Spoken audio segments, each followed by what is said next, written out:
आनी बरसात की वह रात किसी और रात जैसी नहीं थी। पूरा गांव अंधेरे में डूबा हुआ था। बिजली कई घंटों से गायब थी और बस दूर कहीं मेघों की गड़गड़ाहट सुनाई दे रही थी। हवा में मिट्टी की सौंधी खुशबू थी, लेकिन उस खुशबू के पीछे छिपी थी एक अजीब सी बेचैनी। अमन, जो गांव के बाहर पुराने बाग में रहता था, अपने कमरे की खिड़की से बार बार बाहर झांक रहा था। हर बार उसे लगता कि कुएं के पास कोई खड़ा है। पहले उसने सोचा कि ये उसका वहम होगा, लेकिन जब उसने देखा तो उसकी रूह कांप गई। धुंधली रोशनी में सचमुच एक परछाई खड़ी थी, लंबी, स्थिर और बिल्कुल चुप। लंबी, स्थिर और बिल्कुल चुप।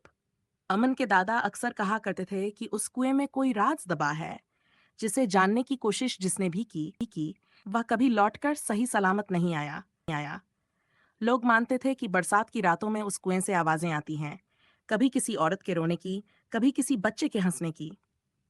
अमन इन बातों को हमेशा अंधविश्वास समझता था, लेकिन आज उसकी आंखों के सामने जो हो रहा था, उसे समझना आसान नहीं था। हिम्मत जुटाकर वह लालटेन लेकर बाहर निकला।